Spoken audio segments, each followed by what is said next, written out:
இன்றைக்கு நாம் சிந்திக்க இருக்கிற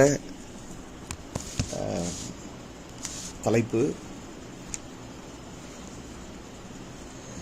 ஆடு மரித்தது, சிங்கம் உயிர்த்தது.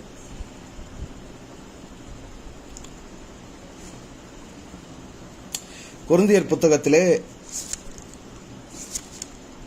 பவுல் இவ்வாறு எழுதுகிறார்: கிறிஸ்து உயிர்த்தெழுந்து இராவிட்டால் என்னுடைய பிரசங்கமும் வீணானது, உங்களுடைய விசுவாசமும் வீணானது. கிறிஸ்து உயிர்த்தெழுந்து இராவிட்டால் கிறிஸ்தவம் என்கிற இந்த மத நிறுவனம் நீண்ட நெடுங்காலமாக இந்த உலகத்திற்கு வழங்கிக் கொண்டிருக்கிற போதனைகள், ஆன்மீக உரைகள்,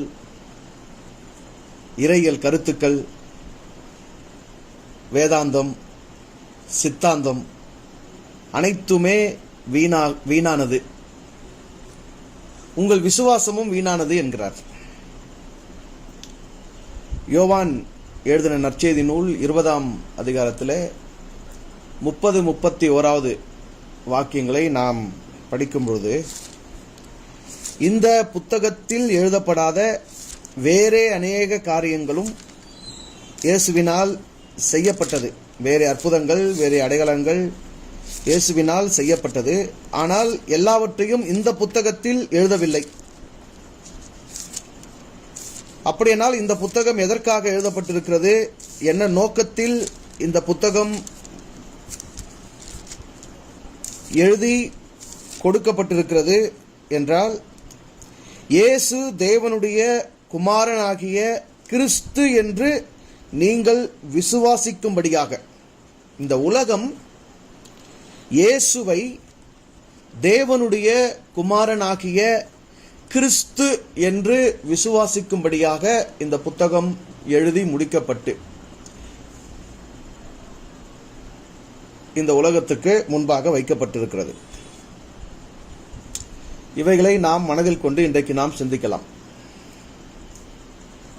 இந்த உலகம் இயேசுவை கிறிஸ்து என்று விசுவாசிக்க வேண்டும். கிறிஸ்தவம் என்கிற இந்த சமயம் கிறிஸ்து என்கிற ஒரு நபர்த்துவம், கிறிஸ்து என்கிற ஒரு கதாபாத்திரம், கிறிஸ்து என்கிற ஒரு கருத்து, அந்த கிறிஸ்து மரித்தோரிலிருந்து உயிர்த்தெழுந்தார், அந்த உயிர்த்தெழுதலை தன்னுடைய விசுவாசத்தின் அடிப்படையாக ஆதாரமாக கொண்டு அதன் மீதுதான் இந்த கிறிஸ்தவ சமயமே கட்டப்பட்டிருப்பதாக பவுல் சொல்லுகிறார். அந்த நம்பிக்கையை, விசுவாசத்தை உலக மக்கள் அனைவரும் பெற வேண்டும் என்பதற்காகத்தான் யோவான் என்னும் அந்த நற்செய்தி நூல் எழுதப்பட்டிருப்பதாக யோவான் கூறுகிறார். அப்படியானால் ஒட்டுமொத்தமாக கிறிஸ்து, கிறிஸ்தவம் என்பதுதான் இந்த பேரண்டத்தை படைத்து, இந்த புவியிலே பல கோடி மனிதர்களை படைத்து, அந்த மனிதர்களுக்கு முக்தியை அளித்து, எங்கிருந்து அவர்கள் வந்தார்களோ மீண்டும் அங்கேயே அந்த மூலத்தினிடமே போய் ஒடுங்கும் அந்த நிலையை அடைவதற்கு கிறிஸ்துவையும் கிறிஸ்தவத்தையும் தான் வழியாக இறைவன் ஏற்படுத்தி கொடுத்திருக்கிறாரா? முதலாவது, இந்த கிறிஸ்து என்பது யார்? கிறிஸ்து என்பது எந்த மூலத்தில் இருந்து பெறப்பட்டது? இந்த கருத்து யாருடையது? கிறிஸ்து என்பது நேரடியாக கிறிஸ்டோஸ் என்கிற கிரேக்க மொழியிலிருந்து பெறப்பட்ட வார்த்தையாக இருந்தாலும், அந்த கிறிஸ்டோஸ் என்பது கிரேக்க மொழிக்குரிய மூலச்சொல் அல்ல. அந்த கருத்து கிரேக்க மொழியை சார்ந்தது அல்ல. கிறிஸ்து என்பது எபிரேய மொழியிலே எபிரேயர்கள் கொண்டிருந்த கருத்து, எபிரேயர்கள் கொண்டிருந்த நம்பிக்கை, எபிரேயர்கள் கொண்டிருந்த எதிர்பார்ப்பு, அந்த மூல கருத்திலிருந்து, அந்த நம்பிக்கை மூலத்திலிருந்து மேசியா என்று அவர்கள் மொழியிலே கொண்டிருந்த நம்பிக்கை, அந்த நம்பிக்கையை, அந்த கருத்தை, அந்த நபர்த்துவத்தை, அந்த கதாபாத்திரத்தை கிரேக்க மொழியிலே கிறிஸ்டோஸ் என்று அழைத்தனர். அது ஆங்கிலத்திலே கிரைஸ்ட் என்றாகி இன்றைக்கு தமிழிலே நாம் கிறிஸ்து என்று சொல்லிக் கொண்டிருக்கிறோம். ஆக கிறிஸ்து என்னும் ஒரு கருத்து யூதர்களை சார்ந்தது, அது எபிரேய இனத்தை சார்ந்தது. இந்த கிறிஸ்து அல்லது மேசியா என்கிற கருத்து எதனாலே அவர்களுக்கு இருந்தது என்றால், அவர்கள் அரசியல் இன விடுதலையை நீண்ட நெடுங்காலமாக எதிர்நோக்கி இருந்தவர்கள். பல்வேறு வேற்று இனங்களாலே ஆளப்பட்டவர்கள், பல காலங்கள் அடிமைத்தனத்தில் உழன்றவர்கள். தங்களுக்கென்று ஒரு சொந்த நாடு, தங்களுக்கென்று ஒரு சொந்த சாம்ராஜ்யம், தங்களுக்கென்று தங்கள் இனத்திலிருந்து தங்களை ஆளுகிற ஒரு அரசன் என்கிற ஒரு நிலைப்பாட்டை எதிர்நோக்கி இருந்த ஒரு மக்கள் கூட்டம். ஆகவே அவர்களுக்குள் எழும்பின, அவர்களால் எதிர்பார்க்கப்பட்ட ஒரு கதாபாத்திரம், ஒரு நம்பிக்கை, ஒரு கருத்துதான் இந்த மேசியா அல்லது கிறிஸ்து என்பது. அந்த கிறிஸ்து அவர்களில், அந்த இனத்தில் எழும்புவார், அவர்களிலிருந்து வருவார். ஈசாயின் அடிமரத்திலிருந்து ஒரு கிளை எழும்பும். ஈசா என்பது தாவீதினுடைய தகப்பன். அந்த ஈசாயினுடைய அடிமரத்திலிருந்து ஒரு கிளை எழும்பும். அந்த கிறிஸ்து மேசியா அந்த இனத்திலிருந்து வந்து அந்த இனத்தை பாதுகாப்பதற்காக அவர்களுடைய பகை இனங்களாகிய எதிரிகள் என்று எண்ணப்பட்ட பிற இனங்களை அழிப்பார். யூத சாம்ராஜ்யத்தை அவர் அமைப்பார். தாவீதின் சிங்காசனத்தில் அமர்ந்து அவர் ஆட்சி புரிவார். இடிந்து போயிருக்கிற பல்வேறு காலங்களில் பல்வேறு படையெடுப்புகளால் இடிக்கப்பட்டு சிதைக்கப்பட்டிருந்த எருசலேம் தேவாலயத்தை எடுத்து அவர் கட்டுவார். யூதர்களின் அனைத்து பகைஞர்களையும் அவர் அழித்து எதிரிகளே இல்லாமல் செய்து இவர்களுக்கு ஒரு நல்ல அமைதலான ஆரோக்கியமான பொற்கால ஆட்சியை அவர் வழங்குவார் என்கிற எதிர்நோக்கில் கிறிஸ்து என்னும் மேசியா என்னும் ஒரு யூத அரசனை பற்றிய எதிர்பார்ப்பு மட்டும்தான் கிறிஸ்து எனும் கொள்கை, கிறிஸ்து எனும் கருத்தாக்கம். இவ்வாறு நீண்ட நெடுங்காலமாக தங்கள் இனத்தில் ஒரு அரசன், யூதர்களுக்கான ஒரு அரசன், தாவீதை போன்ற அரசன், தாவீதினுடைய மரபிலிருந்து வருவார் என்கிற எதிர்பார்ப்போடு இருந்த இந்த மக்களுக்கு ஏற்கனவே நாம் கடந்த புனித வெள்ளி உரையிலே பேசியது போல இயேசுதான் அந்த கிறிஸ்து என்று வேதத்தை வேதபாரகர்கள் கற்றது போல, பரிசேயர்கள் கற்றது போல, ஆசாரியர்கள் மற்ற தலைமை குருக்கள் கற்றது போல அந்த அளவிற்கு கற்றிராத, வியாக்கியானம் அறிந்திராத நிலையில் இருந்த பாமர மக்கள், பொது ஜனங்கள், குறிப்பாக சீடர்கள் இயேசுதான் அந்த கிறிஸ்து எதிர்பார்க்கப்பட்ட, இதுவரை யூத இனத்தாலே, யூத மக்களாலே, யூத அரசியல் விடுதலைக்காக எதிர்பார்த்திருந்த அந்த மேசியா கிறிஸ்து இயேசுதான் என்று அவர்கள் ஆணித்தரமாக நம்பினார்கள். அந்த நம்பிக்கையினால்தான் அவர்கள் இயேசுவோடு கூட சீடர்களாக தங்கள் பிழைப்புகளை விட்டு இணைந்தார்கள். மற்றபடி இயேசு ஆன்மீக குரு என்றோ, இயேசு உண்மையான கடவுள்துவத்தை கற்றுக் கொடுப்பவர் என்றோ, இயேசு முக்திக்கு நேராக வழிநடத்துகிறவர் என்றோ, இயேசு சத்தியத்தை அவர்களுக்கு விளங்க பண்ணுகிற ஒரு சத்குரு என்றோ, இயேசுவை அந்த கண்ணோட்டத்தில் அணுகி அதன் தேவைக்காக இயேசுவிடத்தில் வந்த ஒரு சீடர் கூட கிடையாது. அவர்கள் அனைவருமே 12 பேருமே இயேசு தங்களுக்கு கிறிஸ்து, இயேசு தங்களுடைய மேசியா, இயேசு தங்களுடைய அரசன் என்கிற நம்பிக்கையில் தான் இணைந்தார்கள். ஆகவே தான் எப்பொழுதும் அவர்களுக்குள் ஒரு வாக்குவாதம் இருந்து கொண்டே இருந்தது.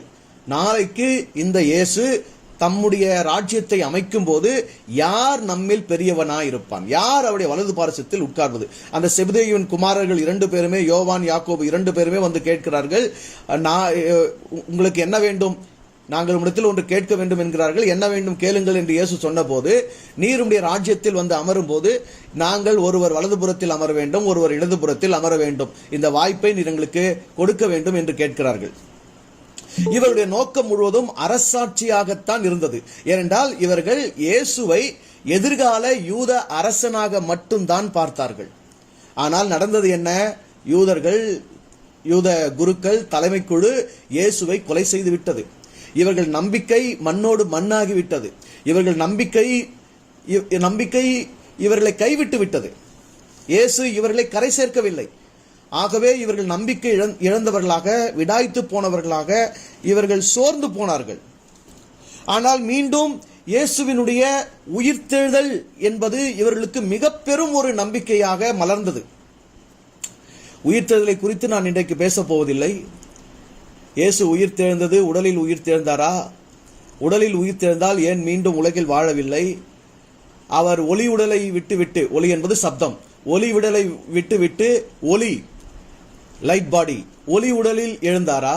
ஒளி உடலில் எழுந்திருந்தால் ஏன் இந்த உலகில் அவர் இருக்க போகிறார்? அவர் எங்கு செல்ல வேண்டுமோ அங்கு சென்றுதான் சேரப்போகிறார். ஆகவே அதை பற்றிய கருத்தை இன்றைக்கு பேசவில்லை. ஆனால் இந்த கிறிஸ்து என்னும் இந்த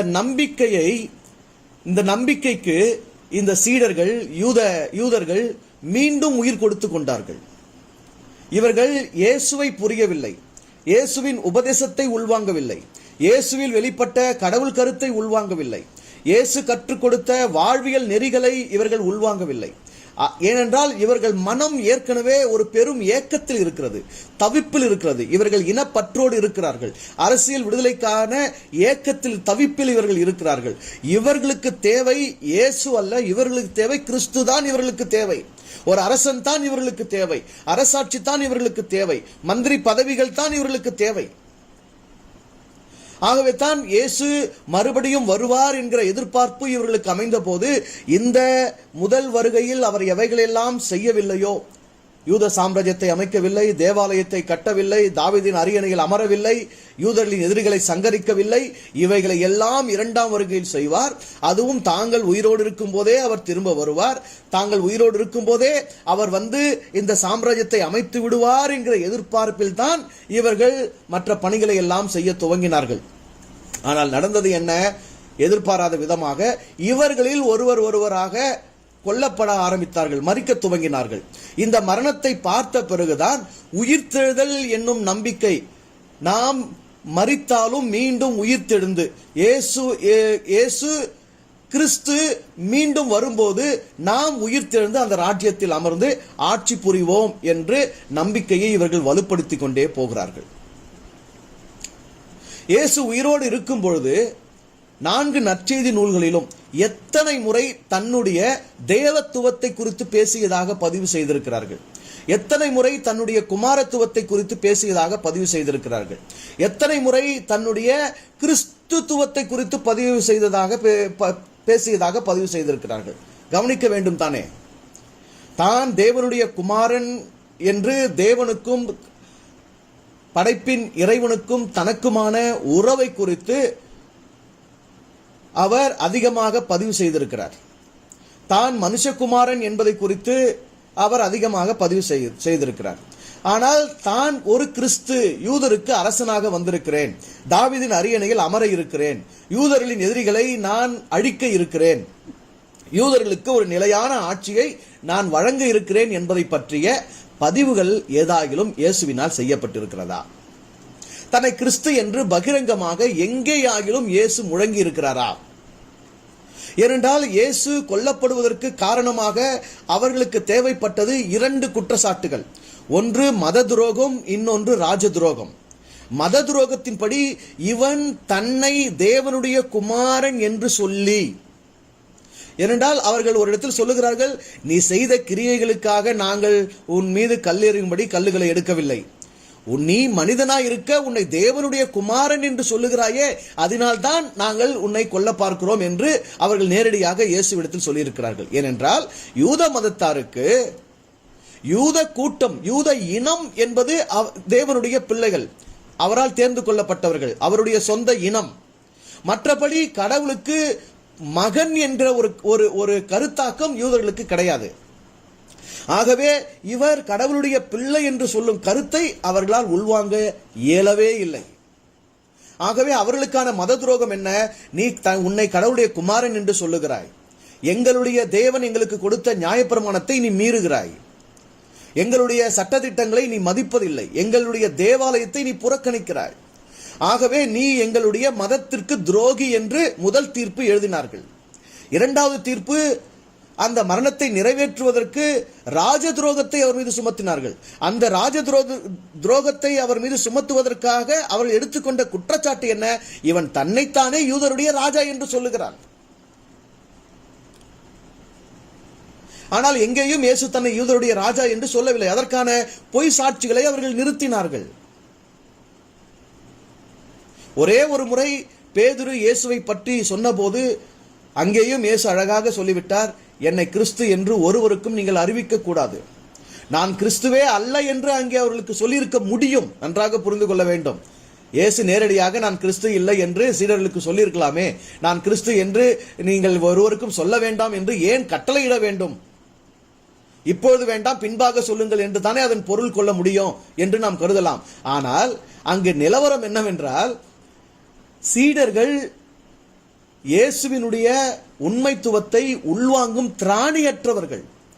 ஆகவே அவர்களுக்கு பக்குவமாக, கொஞ்சம் கொஞ்சமாக, நிதானமாக, காலப்போக்கில் அவர்கள் புரிந்து கொள்ளும் வகையில் ஒரு குழந்தைகளுக்கு கற்றுக் கொடுப்பது போலத்தான் இயேசு அவர்களை கூட வைத்து கற்றுக் கொடுத்து கொண்டு போகிறார்.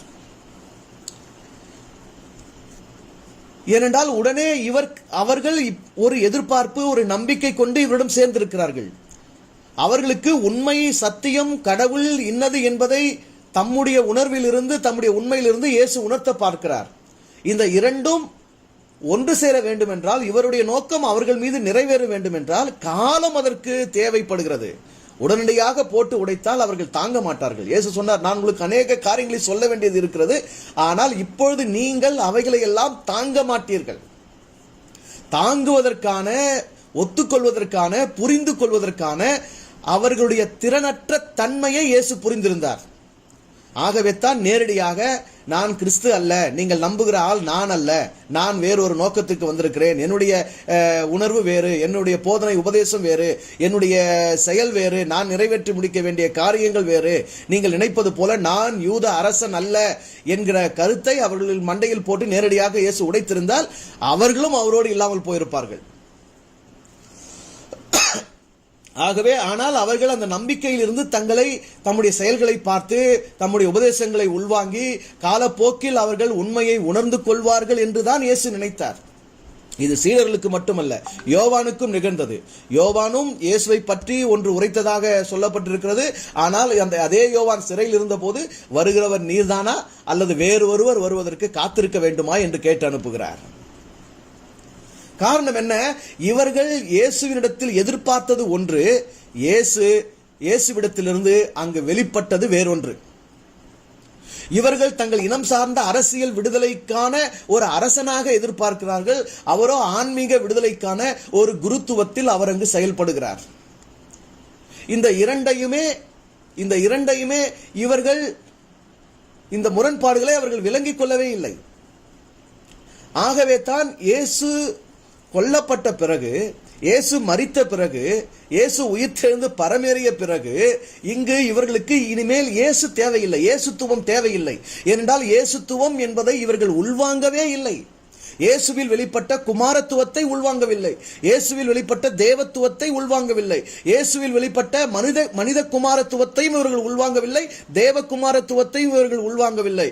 இவர்கள் இயேசுவின் மீது என்ன நம்பிக்கையை போர்த்தி பார்த்தார்களோ, இவர்கள் இயேசுவில் என்ன எதிர்பார்ப்புகள் எல்லாம் வைத்து பார்த்தார்களோ, அந்த கிறிஸ்து என்னும் நம்பிக்கையை தான் இயேசுவினுடைய மரணத்திற்கு பிறகு இவர்கள் கட்டி எழுப்புகிறார்கள். ஆனால் உண்மை என்ன? இன்றைக்கு வரைக்கும் இயேசுவுக்கு பல நூறு ஆண்டுகளுக்கு முன்பதாக விளைந்த அந்த மேசியா, கிறிஸ்து, யூத அரசன் என்கிற யூதர்களின் எதிர்பார்ப்பு, நம்பிக்கை இன்று வரைக்கும் அவர்களுக்கு நிறைவேறவில்லை. இன்று வரைக்கும் அது கற்பனையாகவே, எதிர்பார்ப்பாகவே, ஏக்கமாகவே, தவிப்பாகவே, எதிர்நோக்காகவே இருந்து கொண்டு இருக்கிறது என்பதை நாம் புரிந்து கொள்ள வேண்டும். அப்படி யூதர்களின் எதிர்கால கற்பனை கதாபாத்திரமாகிய அந்த கிறிஸ்து என்னும் இல்லாத ஒரு நபர்த்துவம், புரிந்து கொள்ளுங்கள், இல்லாத ஒரு நபர்த்துவம், ஒரு எதிர்பார்ப்பு, ஒரு நம்பிக்கை, அந்த இல்லாத அந்த எதிர்பார்ப்பின் நபத்துவத்தின் மீது, ஒரு வரட்டு வேதாந்தம், வரட்டு நம்பிக்கையின் மீதுதான் கிறிஸ்தவம் என்கிற மதமே கட்டப்பட்டிருக்கிறது. கிறிஸ்தவம் என்கிற ஒரு சமயம், அந்த சமயத்தை சார்ந்திருக்கிற இந்த உலகத்தின் பல கோடி மக்களுடைய நம்பிக்கை, அதை சார்ந்து செய்யப்படுகிற அனைத்து சம்பிரதாயங்கள், சடங்குகள், அதை சார்ந்து அமைக்கப்பட்டிருக்கிற பைபிள், அதில் எழுதப்பட்டிருக்கிற எழுத்துக்கள், அதனால் விளைகிற விசுவாசம், அதனால் விளைகிற செயல்பாடுகள், அதனால் அவர்கள் செய்து கொண்டிருக்கிற அத்தனை வாழ்க்கை நெறிமுறைகள், அதிலே அவர்கள் கொண்டாடுகிற அத்தனை பண்டிகைகள் அனைத்துமே ஒரு கற்பனை இல்லாத கற்பனை கதாபாத்திரத்தின் மீதுதான் கட்டப்பட்டிருக்கிறது. ஆரம்ப காலகட்டத்திலே இந்த கிறிஸ்து என்னும் பதத்தை அதிகமாக இவர்கள் பயன்படுத்தியதாக தெரியவில்லை. முதல் அந்தியோகியா பட்டணத்திலே சீடர்களுக்கு கிறிஸ்தவர்கள் என்கிற பெயர் வழங்கிற்று என்று குறிப்பிடுகிறார்கள். ஒன்றை நாம் புரிந்து கொள்ள வேண்டும், நான் யார் என்று நான் தான் சொல்ல வேண்டும். நான் யார் என்று இன்னொருவன் எனக்கு பெயரிடுவது, அதை நான் ஒத்துக்கொள்வது அவ்வளவு அறிவுக்கு உகந்ததோ அர்த்தம் உள்ளதோ அல்ல என்பதை புரிந்து கொள்ள வேண்டும். எப்படி இங்க தமிழ்நாட்டிலே தமிழர்களை திராவிடர்கள் என்று சொல்ல வேண்டும் என்று தமிழ் திராவிடம் என்கிற இரு நிலை முரண்பாடு இங்கு நிகழ்ந்து கொண்டிருக்கிறதோ, அதுபோல இயேசுவின் சீடர்கள் தங்களை இயேசுவின் சீடர்களாக, இயேசுவினுடைய அடியவர்களாக, இயேசுவை பின்தொடர்கிற இயேசுவின் நேசர்களாக, தாசர்களாக அவர்கள் அறிவித்துக் கொண்டிருக்கும் போது, இன்னொரு கூட்டம் இவர்களை கிறிஸ்தவர்கள் என்று சொன்னதினாலே அவர்கள் இவர்களுக்கு இட்ட பெயர் இந்த சமயத்துக்கும் ஒரு பெயராயிற்று. அதுதான் ஒட்டுமொத்த இயேசுவிடத்தில் வருகிற அத்தனை பேருக்குமான அடையாளமாயிற்று என்னும் போது, தாங்கள் பெற்றெடுத்த குழந்தைக்கு எவனோ ஒருவன் பெயர் வைக்க, அதுவும் அறிவற்றவன், தூரமானவன் என்று எவனோ ஒருவன் பெயர் வைக்க நாங்கள் ஒத்துக்கொண்டோம் என்பதை போல் இருக்கிறது. கிறிஸ்தவம் என்பதும் கிறிஸ்தவர்கள் என்பதும் அந்த கருத்தை, நம்பிக்கையை, அந்த சித்தாந்தத்தை எவர்கள் கொண்டிருந்தார்களோ அவர்கள் தங்களின் அடையாளமாக வெளிப்படுத்தியது அல்ல. அதுவும் கடனாக பெற்றதுதான். கிறிஸ்தவம், கிறிஸ்து என்கிற கருத்து யூதர்களிடமிருந்து கடன் வாங்கிய கருத்து. கிறிஸ்தவர்கள் என்னும் பெயர் வேறே மக்களிடமிருந்து கடன் வாங்கிய பெயர். இப்பொழுது நீங்கள் இந்த கிறிஸ்தவ மதத்தில் வந்தால் கிறிஸ்தவ பண்டிகைகள் ஒவ்வொன்றை எண்ணி பாருங்கள். கிறிஸ்துமஸ் என்று ஒன்று இருக்கிறது. அது இயேசு பிறந்த தினமா என்றால் இல்லை. அந்த பெயர் இயேசுவின் பிறப்பைத்தான் குறிக்கிறதா, அதைத்தான் அர்த்தப்படுத்துகிறதா என்றால் நிச்சயமாக இல்லை. அதுவும் ஒரு கற்பனை, அதுவும் ஒரு தோராய கணிப்பு. அந்த கிறிஸ்துமஸ் என்கிற பெயருக்கும் இயேசுவினுடைய பிறப்பு என்பதை அர்த்தப்படுத்துவதற்கும் எந்தவித பொருள்கோளும் இல்லை, எந்தவித சம்பந்தமும் இல்லை. அதையும் தாண்டி போங்க. புனித வெள்ளிக்கு வாங்க. வெள்ளிக்கிழமை தான் இயேசு மரித்தாரா என்றால் நிச்சயமாக இல்லை. ஏனென்றால் குறிப்பு அழகாக இருக்கிறது. யோனா இரவும் பகலும் 3 நாள் மீனின் வயிற்றில் இருந்தது போல மனுஷகுமாரனும் இரவும் பகலும் 3 நாள் பூமியின் இருதயத்தில் இருப்பார் என்று இயேசு அடையாளமாக உணர்த்தி இருக்கிறார். ஆனால் இங்கே என்ன நடக்கிறது? வெள்ளிக்கிழமை 3 மணிக்கு கொலை செய்கிறார்கள். மாலை 6 மணிக்கெல்லாம் உடலை இறக்கி விடுகிறார்கள், அடக்கம் செய்து விடுகிறார்கள். சனிக்கிழமை வெள்ளி இரவு, சனி பகல் ஒரு நாள் கணக்கில் அவருடைய உடல் பூமியின் இருதயத்தில் இருக்கிறது. ஞாயிற்றுக்கிழமை அதிகாலையிலே இவர்கள் உயிரோடு எழுப்பி விடுகிறார்கள். ஆனால் உண்மையிலேயே இயேசு கொல்லப்பட்டது வழக்கமான ஓய்வு நாளுக்கு முந்தைய நாள் கிடையாது. யூதர்களுக்கு வருடத்திற்கு ஒரு முறை வருகிற பெரிய ஓய்வு நாள் என்று அதை அழைப்பார்கள், விசேஷ ஓய்வு நாள். அந்த ஓய்வு நாளுக்கு முன்னாளில் தான் அவர் மரித்தார். அதன் கணக்குப்படி பார்த்தால் இயேசு மரித்தது புதன்கிழமை. ஆனால் இங்கேயோ வெள்ளி அனுசரிக்கப்படுகிறது. ஏனென்றால் அந்த வெள்ளி ரோமர்களின் பண்டிகையிலிருந்து, ரோம கலாச்சாரத்திலிருந்து, ரோம தெய்வ நம்பிக்கையிலிருந்து கடன் வாங்கிய ஒரு வெள்ளி. சரி, அடுத்தது ஈஸ்டர். இயேசு உயிர்த்தெழுந்தார். இயேசு உயிர்த்தெழுந்தார் என்பதை குறிப்பிடுவதற்கும் இயேசு உயிர்த்தெழுந்ததை கொண்டாடுவதற்கும் ஈஸ்டருக்கும் என்ன சம்பந்தம் இருக்கிறது? ஈஸ்டர் என்பது எங்கிருந்து கடன் வாங்கிய சொல்? கிறிஸ்து என்பது கடன் வாங்கிய சொல். கிறிஸ்தவம் என்பது கிறிஸ்தவர்கள் என்பது கடன் வாங்கிய சொல். கிறிஸ்துமஸ் என்பது கடன் வாங்கிய சொல். புனித வெள்ளி என்பது கடன் வாங்கிய நாள். ஈஸ்டர் என்பது கடன் வாங்கிய நாள், கடன் வாங்கிய கருத்து. அனைத்துமே அர்த்தமற்றது. அனைத்துமே இயேசுவோடு பொருந்தக்கூடிய ஒன்று இல்லை. எதுவுமே இயேசுவோடு பொருந்தக்கூடியதல்ல. காரணம் என்னவென்றால், இவர்களுக்கு இயேசு தேவையில்லை. நன்றாக புரிந்து கொள்ள வேண்டும். இந்த கூட்டத்திற்கு இயேசு தேவையில்லை. ஏனென்றால் இயேசுவின் போதனைகளை இவர்கள் புரிய முடியவில்லை. இயேசுவின் உபதேசத்தை இவர்கள் உள்வாங்க முடியவில்லை. இவர்கள் இயேசுவில் இவர்களுடைய நம்பிக்கையை போர்த்தினார்கள். இயேசுவின் மீது இவர்களுடைய எதிர்பார்ப்பை சுமத்தினார்கள். இயேசுவை வேறொரு கதாபாத்திரமாக சித்தரித்துக் கொண்டார்கள், கற்பனை செய்து கொண்டார்கள். அந்த நம்பிக்கையை அவர் மீது அவர்கள் போர்த்தி வளர்த்து கொண்டார்கள். அதுவும் யூத கிறிஸ்தவர்களால் கொண்டு வரப்பட்ட அந்த மேசியா கிறிஸ்து எனும் நம்பிக்கையை பிற்காலத்தில் ரோம அரசாங்கம் வலிமையாக அதை எடுத்துக்கொண்டது, வலுப்படுத்திக் கொண்டது. ஆகவே தான் புதிய ஏற்பாட்டிலே நீங்கள் நற்செய்தி நூல்களை தவிர மற்ற நிருபங்களுக்கு போகும்போது கிறிஸ்து எனும் பதம் வெகு அதிகமாய் சரளமாக பயன்படுத்தப்பட்டிருக்கிறது. இயேசு மிக குறைவாகவும் கிறிஸ்து அதிகமாகவும் பயன்படுத்தப்படுகிறது. ஒரு இடத்துல போனா யோவான் இப்படியே எழுதியிருக்கிறதா குறிப்பு இருக்கிறது, இயேசுவை கிறிஸ்து என்று சொல்லாதவன் பொய்யன், சபிக்கப்பட்டவன், அவன் அந்தி கிறிஸ்து.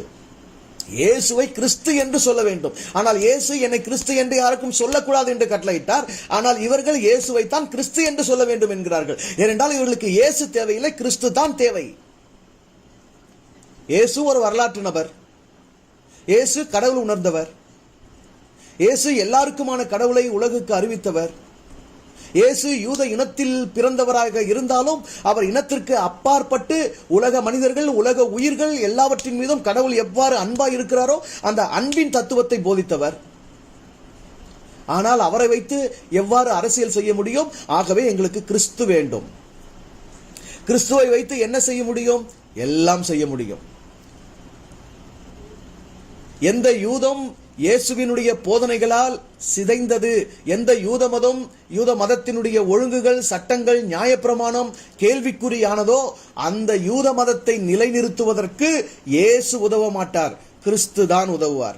எந்த ரோம சாம்ராஜ்யம் இயேசுத்துவத்தால், இயேசுவின் அன்பின் கோட்பாடுகளால் அசைவு கண்டதோ அந்த ராஜ்யத்தை நிலைநிறுத்தி அந்த அரசியலை விரிவாக்கம் செய்வதற்கு இயேசு உதவ மாட்டார், கிறிஸ்து தான் உதவுவார். கிறிஸ்து எனும் கோட்பாடு தான் உதவும்.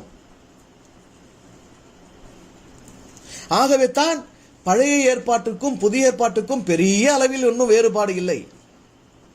பழைய ஏற்பாடு எப்படி ஒரு உலகளாவிய நிலையில் துவங்கி ஒரு குறிப்பிட்ட யூத இனத்தை நோக்கி பயணம் செய்து அந்த இனத்தினுடைய பகை, அந்த இனத்தினுடைய அரசியல், அந்த இனத்தினுடைய ஆட்சி முறைகள், அவர்களுடைய அரசர்களின் நீலைகள் என்று அது தொடர்கிறதோ அதுபோலதான் புதிய ஏற்பாடும் இயேசு என்னும் ஒரு உண்மைத்துவத்தில், சத்தியத்தில், இறை உணர்வில் துவங்கி அது முடியும் போது எப்படி முடிகிறது என்று பாருங்கள். யூதர்களின் சாம்ராஜ்யம் அமைக்கப்படுவது, எதிரிகள் சங்கரிக்கப்படுவது, யுத்தம் நடைபெறுவது, அங்கு 1000 வருட அரசாட்சிகள் நடப்பது, அங்கு யூதர்களும் யூதர்களை சார்ந்தவர்களும் மட்டுமே அந்த ராஜ்யத்தில் சேர்த்துக் கொள்ளப்படுவது, மற்றவர்கள் அனைவரும் சங்கரிக்கப்படுவது என்று அதுவும் யூத இன அரசியலாகத்தான் முடிகிறது. அதற்கேற்ற புத்தகங்களை மட்டும்தான் தேர்ந்தெடுத்து இந்த வேத புத்தகத்தில் வைத்திருக்கிறார்கள். ஆகவே தான் அன்றே நான் சொன்னேன், மார்க்கு நற்செய்தி நூல் முதன்மையாக எழுதப்பட்டிருந்தோம், மத்தேயு நற்செய்தி நூலை வைத்து புதிய ஏற்பாட்டை துவங்கினதின் காரணம் என்ன என்றால், பழைய ஏற்பாட்டுக்கும் புதிய ஏற்பாட்டுக்கும் இயேசுவை வைத்து முடிச்சு போட முடியாது. ஏனென்றால் இயேசுவை வைத்தால், இயேசுவின் போதனைகளை எடுத்தால் பழைய ஏற்பாடு கேள்விக்குறியாகிறது. மோசேயின் நியாயப்பிரமாணம் கேள்விக்குறியாகிறது, விருத்த சேதனம் கேள்விக்குறியாகிறது, ஓய்வு நாள் கேள்விக்குறியாகிறது, சடங்குகள், சட்டங்கள், ஒழுக்கங்கள் கேள்விக்குறியாகிறது, அவருடைய நியாயப்பிரமாணம் கேள்விக்குறியாகிறது. ஆகவே கிறிஸ்து அங்கு வைக்கப்பட வேண்டும். கிறிஸ்துவை வைத்தால் தான் பழைய ஏற்பாட்டுக்கும் புதிய ஏற்பாட்டுக்கும் முடிச்சு போட முடியும்.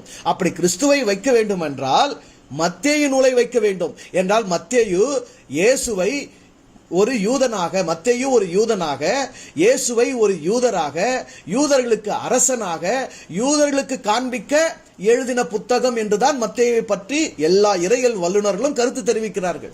மத்தேயு எனும் யூதன் இயேசு எனும் யூதரை யூதர்களுக்கு ராஜாவாக சித்தரித்து காட்டுவதற்காகவே எழுதிய புத்தகம் தான் மத்தேயு நூல்.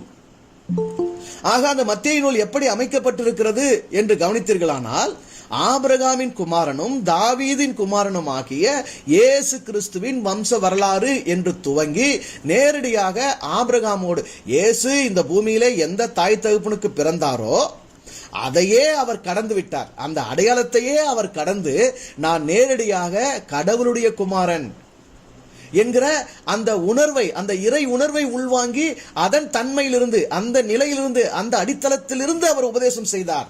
ஆனால் அவரை ஆபிரகாமோடும் தாவீதோடும் இணைத்து ஒரு இனத்தை அவர் மீது போர்த்தி, குறிப்பாக மத்தேயு புத்தகத்தில் மட்டும் ஏறக்குறைய 48க்கும் மேற்பட்ட இடங்களில் வேத வாக்கியத்தில் தீர்க்கதரிசிகள் சொல்லி இருக்கிறது நிறைவேறும்படி இப்படி நடந்தது, நிறைவேறும்படி இப்படி நடந்தது, நிறைவேறும்படி இப்படி நடந்தது என்று 48 மேற்கோள்களை அவர் மத்தேயு காட்டியிருக்கிறார். நீங்கள் நேர்மையானவர்களாக, விருப்பு வெறுப்பு அற்றவர்களாக கிறிஸ்து, இயேசு, கிறிஸ்தவ மதம் என்கிற உடன்பாடுகளை எல்லாம் கொஞ்சம் தள்ளி வைத்துவிட்டு திறந்த மனதோடு நீங்கள் நேரடியாக அமர்ந்து ஒவ்வொரு தீர்க்கதரிசியும் எடுத்துக்கொள்ளுங்கள். மத்தேயு நூலுக்கு செல்லுங்கள். அங்கே எங்கெல்லாம் வேத வாக்கியம் நிறைவேறும்படி இதெல்லாம் நடந்தது என்று மத்தேயு மேற்கோள் காட்டி இருக்கிறாரோ அந்த வேத வாக்கியம் பழைய ஏற்பாட்டிலே எந்த தீர்க்கதரிசி எங்கே சொல்லியிருக்கிறார் என்று அங்கே போய் படியுங்கள். அது எந்த காலத்தில், எந்த சூழ்நிலையில், எதற்காக சொல்லப்பட்டது, அது யாரால் சொல்லப்பட்டது, யாருக்கு சொல்லப்பட்டது, அந்த காரியம் அங்கே நிறைவேறியதா இல்லையா, அதற்கும் இங்கே இயேசுவின் வாழ்வில் நடந்த இந்த சம்பவங்களுக்கும் உண்மையிலேயே என்ன சம்பந்தம், என்ன தொடர்பு இருக்கிறது என்பதை நீங்கள் திறந்த மனதோடு ஆராய்ந்து பாருங்கள். நம்ம ஊர்ல ஒரு வழக்கு சொல்லுவல்ல, மொட்டை தலைக்கும் முழங்காலுக்கும் முடிச்சு போடுற மாதிரினே, அப்படிப்பட்ட முடிச்சாகத்தான் நீங்கள் அதை கண்டறிவீர்கள். ஒன்றும் இயேசுவோடு பொருந்தியது அல்ல, ஒன்றும் இயேசுவை பற்றியது அல்ல, ஒன்றும் இயேசுவினுடைய வரவை எதிர்நோக்கியது அல்ல. ஏங்க, இத்தனை வேத வாக்கியங்கள் சொல்லுகிற நபர்தான், இத்தனை வேத வாக்கியங்கள் முன்னுரைத்த ஒருவர் தான் தங்கள் இனத்தில் தோன்றி இருக்கிறார் என்னும் போது அந்த நபரை வரவேற்று கொண்டாடி அல்லவா இருக்க வேண்டும். அவர் போய் அவர்கள் மதத்திற்கு, அந்த மதத்தினால், அந்த இனத்தினால் எதிர்பார்க்கப்பட்ட அவர்களுடைய ஒருவர் எவ்வாறு அவர்களுக்கு பகையாக, அவர்கள் இனத்தை அழிப்பவராக, அவர்கள் மதத்தை தும்சம் செய்பவராக, முரண்பட்டவராக எவ்வாறு இருக்க முடியும்? இருந்தார் என்று எண்ணி எவ்வாறு அவரை இவர்கள் கொலை செய்ய முடியும்? ஏதோ ஒரு முரண்பாடு இருக்கல்லவா? இயேசுவினுடைய உபதேசமும், இயேசுவினுடைய வாழ்வியல் முறையும், இயேசுவினுடைய நோக்கமும் முற்றிலும் வேறு. இயேசு எந்த விதத்திலும் யூதர்களுக்கு பொருந்தவில்லை. அவர்களுக்கு தேவை கிறிஸ்து, அவர்களுக்கு தேவை இயேசு அல்ல. ஏனென்றால் நீ எங்களுக்கு கடவுளை கற்றுக் கொடுக்க வேண்டிய அவசியம் இல்லை. ஏனென்றால் கடவுள் எங்களுடைய பிதா, கடவுள் எங்களுடைய தேவன். நாங்கள் கடவுளுக்கு நெருக்கமானவர்கள், நாங்கள் அவருக்கு பரிசுத்த இனம். அவர் எங்களை கொண்டுதான் இந்த பூமியிலே எல்லா இனங்களையும் அழித்து எங்களை வாழ வைப்பதற்கு தான் எல்லாவற்றையும் செய்து கொண்டிருக்கிறார் என்று கடவுள் கருத்திலே அவர்கள் மமதை கொண்டவர்கள், ஆணவம் மிகுந்தவர்கள். ஆகவே இன்னொருவர் அவர்களுக்கு கடவுளை கற்றுக் கொடுக்க வேண்டும், அப்படி கற்றுக் கொடுக்கக்கூடிய ஒரு நபர் தங்கள் இனத்தில் எழும்ப வேண்டும் என்கிற எதிர்பார்ப்பு அவர்களுக்கு இல்லை. நீ என்ன ஆபிரகாமையோட பெரியவனா? நீ என்ன மோசையோட பெரியவனா? நீ என்ன தாவீது சாலமோனோட பெரியவனா? அவர்கள் எழுத்துக்கள், அவர்கள் கல்லறைகள், அவர்கள் கட்டி கொடுத்த கிணறெல்லாம் எங்களிடத்தில் இருக்கிறதே, அவர்கள் சொல்லாததை நீ என்ன சொல்ல போகிறாய்? ஆகவே அவர்களுடைய எதிர்பார்ப்பு, அவர்கள் தேவை கடவுள் அறிவு இல்லை, இன விடுதலை, அரசியல் விடுதலை, சாம்ராஜ்யம், அரியணை, பொருளாதார மீட்சி. அதற்கான ஒரு நபரைத்தான் அவர்கள் நீண்ட நெடுங்காலமாக எதிர்பார்த்து கொண்டிருக்கிறார்கள். அப்படியே அவர் இவைகளெல்லாம் செய்துவிட்டு அவர் கடவுளை ஏதாயிலும் இன்னும் கொஞ்சம் கூடுதலாக புதியதாக கற்றுக் கொடுத்தால் அதை ஏற்றுக்கொள்வார்கள். நன்றாக புரிந்து கொள்ளணும். அரசியல் விடுதலையை, இன விடுதலையை கொடுத்து விட்டு அப்புறம் நீ ஆன்மீகத்தில் வேற ஏதாவது நீ சேர்க்கிற, கத்துக் கொடுக்கிறனா நாங்க ஒத்துக்குவோம்.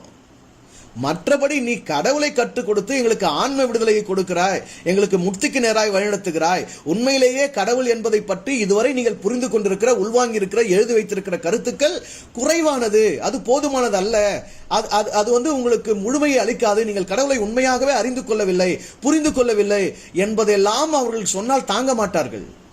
உலகத்திலேயே தாங்கள் தான் கடவுளுக்கு நெருக்கமானவர்கள் என்று கருதி கொண்டிருக்கிற ஒரு இனத்தினிடம் போய் நீங்கள் இன்னும் கடவுளை அறியவில்லை என்றால் அவர்களால் எப்படி பொறுத்துக் கொள்ள முடியும்? இன்றைக்கு உலகத்தையே புறஜாதிகள் என்றும், விக்கிரக ஆராதனைக்காரர்கள் என்றும், கடவுளுக்கு தூரமானவர்கள் என்றும், அவிசுவாசிகள் என்றும் பிறரை தூற்றிக் கொண்டிருக்கிற கிறிஸ்தவர்களிடத்தில் போய் நீங்கள் கடவுள் அறியாதவர்கள் என்றால் இவர்கள் என்ன செய்கிறார்கள்? அன்றைக்கு யூதர்கள் இயேசுவுக்கு என்ன செய்தார்களோ அதைத்தான் இன்றைக்கு கிறிஸ்தவர்கள் செய்வார்கள். காரணம், இவர்கள் தங்களை தாங்களே கடவுளுக்கு மிகவும் நெருக்கமானவர்களாகவும், உண்மையிலேயே எல்லாருமே கடவுளுக்கு நெருக்கமானவர்கள் தான். ஒரு மனிதன் நான் கடவுளுக்கு நெருக்கமானவன் என்பதை உணர்ந்து கொண்டால் அந்த உணர்வின் உண்மை அவனை எங்கே இழுத்துச் செல்லும் என்றால், நான் மட்டுமல்ல, இந்த உலகத்தின் அனைத்து மனிதர்களும், இந்த உலகத்தின் அனைத்து மனிதர்களும் மட்டுமல்ல, இந்த உலகத்தின் அனைத்து படைப்புகளும் உயிர்களும் கூட கடவுளுக்கு நெருக்கமானவைகள் தான் என்கிற உண்மைக்குத்தான் இழுத்துச் செல்லும். ஆனால் நான் மட்டும் கடவுளுக்கு நெருக்கமானவன், எனக்கு மட்டும் கடவுள் தந்தையாக இருக்கிறார் அல்லது உறவாக இருக்கிறார், மற்றவர்கள் கடவுளுக்கு தூரமாக இருக்கிறார்கள் என்று எண்ணுகிற எண்ணம் இருக்கிறதே, அதுதான் யூத எண்ணம், அதுதான் கிறிஸ்தவ எண்ணம், அதுதான் கடவுளை அறியாத எண்ணம். இந்த எண்ணத்தை தான் சாடினார், இந்த கருதுகோளைத்தான் சாடினார் இயேசு. இல்லை என்றால் இப்படிப்பட்ட ஒரு மரணத்தை அவருக்கு ஏன் கொடுக்க வேண்டும்? பழைய ஏற்பாட்டையும் புதிய ஏற்பாட்டையும் இணைக்கும் ஒரு கதாபாத்திரம் அவர்களுக்கு தேவைப்பட்டது. அதை இயேசுவில் கண்டுபிடிக்க முடியவில்லை. இயேசு சீடர்களுக்கு தேவையில்லை, இயேசு யூதர்களுக்கு தேவையில்லை, இயேசு ரோம அரசாங்கத்துக்கு தேவையில்லை, ஏன் பவுலுக்கு கூட இயேசு தேவையில்லை. இவர்களுக்கு தேவைப்பட்டது கிறிஸ்துதான். ஏனென்றால் இவர்கள் இனவெறியர்களாகத்தான் இருந்தார்கள், இனப்பற்றோடு தான் இருந்தார்கள். பவுல் கொஞ்சம் தெளிவு பெற்றவராக ஆரம்ப காலகட்டத்தில் யாக்கோபோடு போராடி பேதுருவுக்கு உணர்த்தி விருத்த சேதனம், மோசேயின் நியாயப்பிரமாணம், யூத சடங்கு முறைகள், பழைய ஏற்பாட்டினுடைய கலாச்சார விதிமுறைகள் இவைகள் எல்லாம் நீக்கி நாம் ஒரு புதிய ஒரு நிலைக்கு முன்னேறி செல்ல வேண்டும் என்று கருதி இருந்தாலும் பிற்காலத்தில் அவரும் மடங்கடிக்கப்பட்டார். அவரும் மீண்டும் எருசலேம் கோயில் போய் மொட்டை போட்டார், பிறர் மொட்டை போடுவதற்கான பணத்தை செலுத்தினார். அது மட்டுமல்ல, யூதர்கள் நேரடியாக கடவுளால் படைக்கப்பட்ட சுபாவத்துக்குரிய ஒலிவ மரம் என்றும், யூதர் அல்லாத பிற உலக மக்கள் சுபாவத்துக்கு விரோதமான காட்டு ஒலிவ மரங்கள் என்றும் துணிச்சலாக அவர் எழுதினார். எப்போது அவர் எழுதினார்? எப்போது ரோமாபுரியிலே யூத கிறிஸ்தவர்களுக்கும் யூதர் அல்லாத கிறிஸ்தவர்களுக்கும் சபையின் முதன்மை பங்கை யார் வகிப்பது என்ற சர்ச்சை எழுந்ததோ, அந்த சர்ச்சையை தீர்க்கும்படியாக எழுத வேண்டிய அவசியம் ஏற்பட்ட போது அங்கே இனவாதம், இனவெறி பவுலிலிருந்து தலை தூக்கிவிட்டது.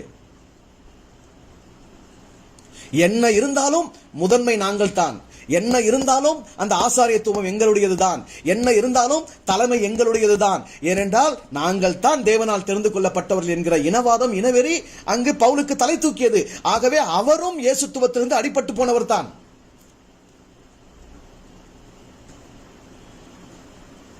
ஒட்டுமொத்தமாக இந்த பைபிளின் அமைப்பு இல்லாத கிறிஸ்து என்கிற ஒரு கற்பனை கதாபாத்திரத்தின் கீழே உலக மக்களை கட்டி எழுப்பது, அவர்கள் மண்டையிலே இல்லாத அந்த கிறிஸ்து என்னும் கதாபாத்திரத்தை ஏற்றி அதனை விசுவாசிக்க செய்து ஒரு குருட்டு விசுவாசத்தில் தள்ளுவது.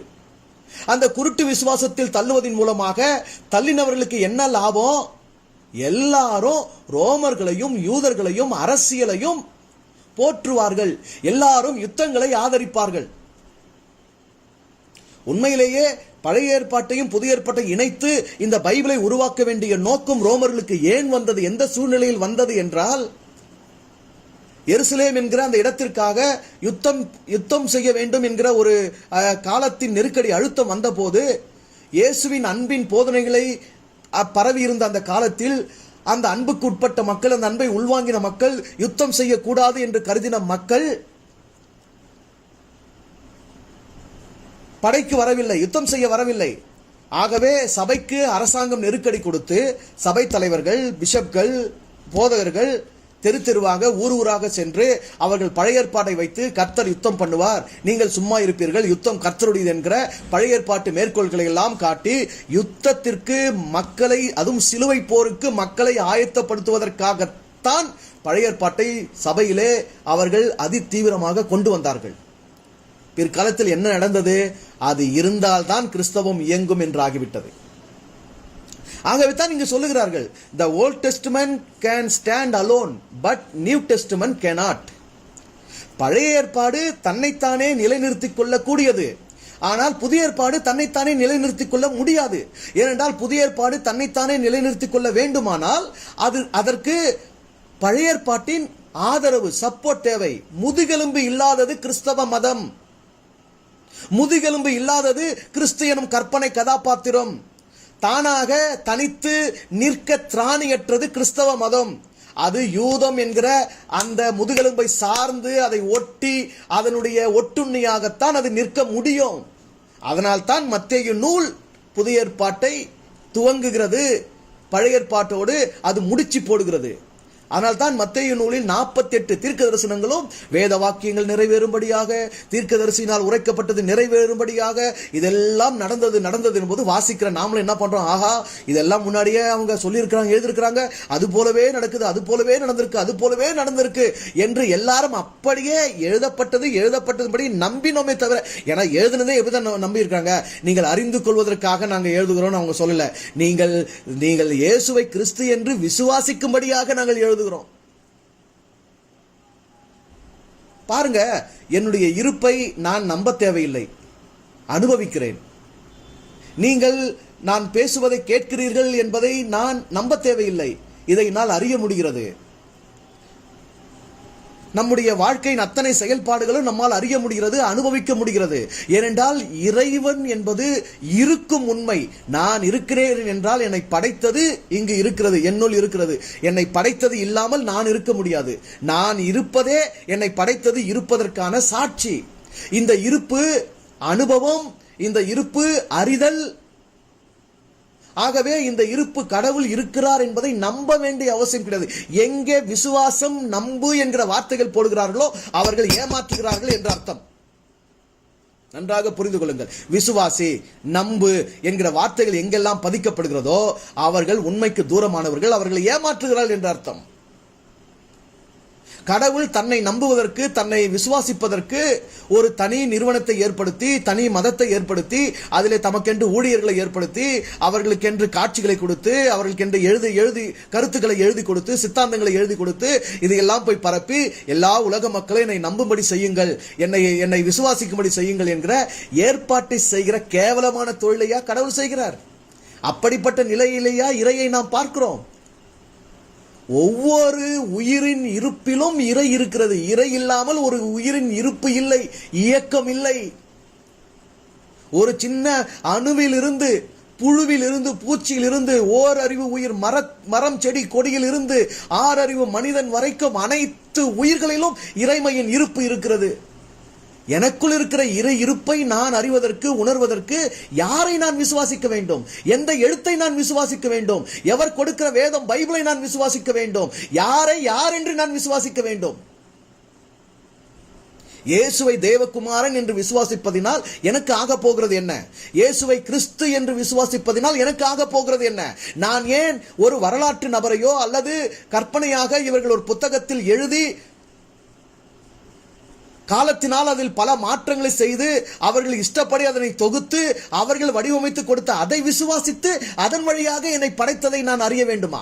எங்க அப்பா யாருன்னு எனக்கு தெரியறதுக்கு நான் இந்த வழியா தான் போகணுமா? எங்க அப்பா யாருன்றத என்னை யார் விசுவாசிக்க சொல்றது?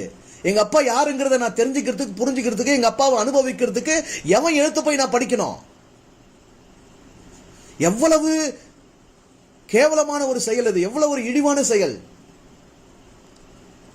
ஒன்று கூட இயேசுவோடு பொருந்தவில்லையே. இன்னொன்று, அந்த மத்தேயு நூலிலே 48 தீர்க்கதரிசனங்கள் மேற்கோள் காட்டப்பட்டிருக்கிறது. 48 49 என்று எனக்கு சரியாக தெரியவில்லை. இந்த ரெண்டில் ஏதோ ஒன்று. அதில் ஒரு தீர்க்கதரிசனத்துக்கு பழைய ஏற்பாட்டில் கொட்டேஷன் கூட கிடையாது, மேற்கோள் கூட கிடையாது, எங்கனே கிடையாது. மற்றதெல்லாம் இங்க இருக்குன்னா ஓகே, இது ஏசாயால இருக்கு, இது எசேக்கியேல் இருக்கு, இது சகரியால் இருக்கு, இங்க இது ஓசியால் இருக்கு அப்படின்னு நீங்க கண்டுபிடிக்க முடியும். ஒரு தீர்க்கதரிசனத்துக்கு எங்கனே கிடையாது. போய் இவர்கள் கற்பனையாக தங்கள் இனத்திற்கென்று கருதி கொண்ட எதிர்பார்த்த ஒரு மீட்பர், ஒரு இன அரசன். ஆகவே தான் இன்றைக்கு கிறிஸ்தவர்கள் என்ன பாடுறாங்க பாருங்க, யூத ராஜசிங்கம் உயிர்த்தெழுந்தார். அப்ப செத்தது யாரு? இயேசு என்னும் ஆடு, இயேசு என்னும் ஆட்டுக்குட்டி, பழுதற்ற ஆட்டுக்குட்டி, குற்றமற்ற ஆட்டுக்குட்டி. அதை என்ன பண்ணிட்டாங்க? போட்டு தள்ளிட்டாங்க. இயேசு என்னும் ஆட்டை கொன்று விட்டார்கள். இவர்களுக்கு அது அவர் தேவையில்லை, அரசியலுக்கு தேவையில்லை, இனத்திற்கு தேவையில்லை, சாம்ராஜ்யத்துக்கு தேவையில்லை, கடவுள் அறிவுக்கு தேவையில்லை. இவர்களுக்கு தேவை சிங்கம். எல்லா ஆடுகளையும் கொன்னு குவிக்கிற சிங்கம், பிற இனங்களை வீழ்த்துகிற சிங்கம், கர்ஜிக்கிற சிங்கம், அரியணைகளை அமர்ந்து அதிகாரத்தில் ஆட்சி புரிகிற சிங்கம். அன்பின் ஆட்சி செய், என் ராஜ்யம் இந்த உலகத்துக்குரியதல்ல, நான் சத்தியத்தை குறித்து சாட்சி கொடுக்க வந்தேன், சாம்ராஜ்யத்தை அமைப்பதற்காக வரவில்லை என்றாரே இயேசு. அந்த கருத்தை எல்லாம் இவர்கள் உள்வாங்க முடியவில்லை. இவர்களுக்கு சிங்கம் தான் தேவை.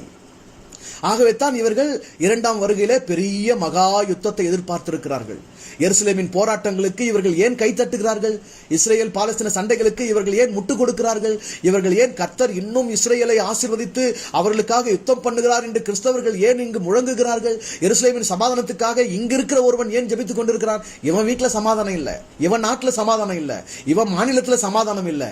இங்க தமிழா திராவிடமான திராவிடம் தமிழை விழுங்க பாக்குது.